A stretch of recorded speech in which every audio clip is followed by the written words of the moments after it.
गुजरात में केजरीवाल के कुछ दावे, रणनीति हुई फेल, बनी भाजपा की फिर से सरकार। नमस्कार, मैं हूं अनुराग पांडे और आप देख रहे हैं नजर टुडे। गुजरात विधानसभा चुनाव के नतीजे ने इस बार सभी को हैरान कर दिया। भाजपा लगातार 7वीं बार जीतने में सफल रही। इस बार की जीत के साथ भाजपा ने कई ऐसे रिकॉर्ड बनाए जो गुजरात के इतिहास में अब तक नहीं बने थे। भाजपा को इस चुनाव में 156 सीटों पर जीत मिली। भाजपा की आंधी में पूरा विपक्ष साफ हो गया। कांग्रेस 77 सीटों से सीधे 17 पर सिमट गई।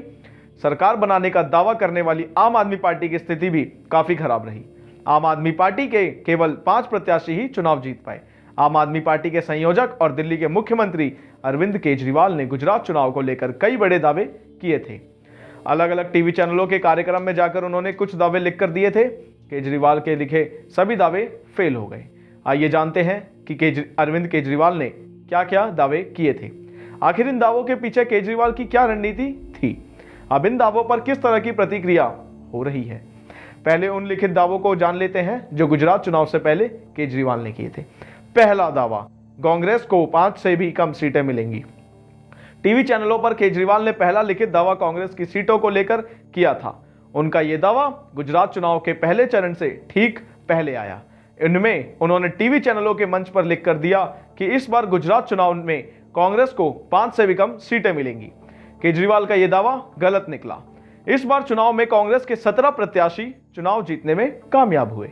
2017 के मुकाबले इसमें 60 सीटों की कमी जरूर आई, लेकिन इतनी भी नहीं कि केजरीवाल का दावा सही निकल जाए। दूसरा दावा, आपके तीनों दिग्गज नेता भारी मार्जिन से चुनाव जीतेंगे। केजरीवाल ने दूसरा बड़ा दावा किया कि उनके मुख्यमंत्री पद के उम्मीदवार ईसुदान गढ़वी, आप प्रदेश अध्यक्ष गोपाल इटालिया और आप के दिग्गज नेता अल्पेश कथीरिया भारी मार्जिन से चुनाव जीत रहे हैं।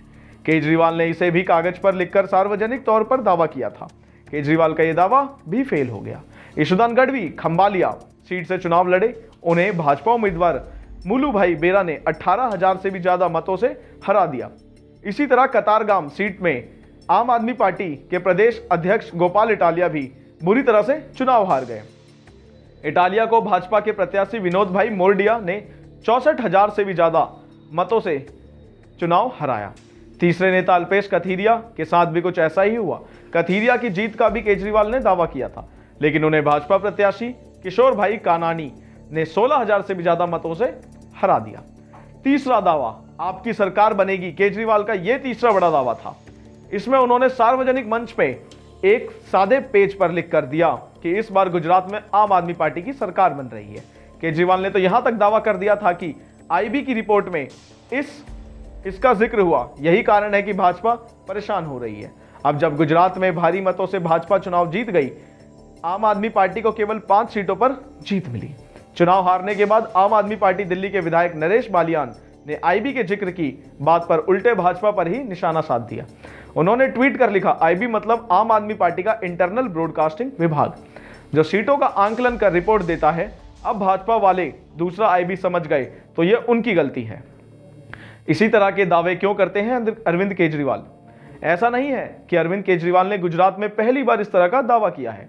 इससे पहले भी गोवा, यूपी समेत कई राज्यों के चुनाव में वे बस इसी तरह के गलत दावे कर चुके हैं। ऐसे में सवाल उठता है कि आखिर बार इस तरह के दावे वह क्यों करते हैं? इसे समझने के लिए हमने राजनीतिक विश्लेषज्ञ प्रोफेसर अजय कुमार सिंह से बात की।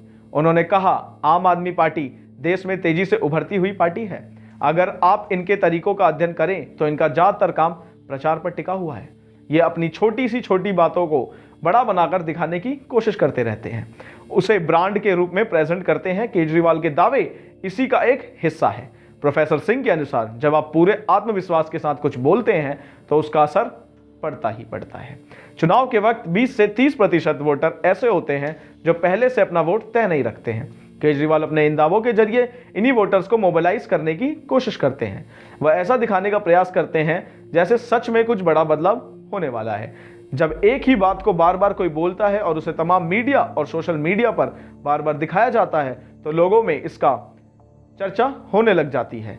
इसके जरिए ऑटोमेटिक उन्हें प्रचार मिलने लग जाता है।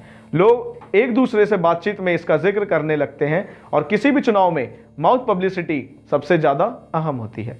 गांव-गांव और घर-घर तक माहौल बन जाता है। इसमें बहुत से वोटर्स वोट तय भी कर लेते हैं। इन्हीं तमाम जानकारी के लिए बने रहिए हमारे साथ नजर टुडे पर। धन्यवाद।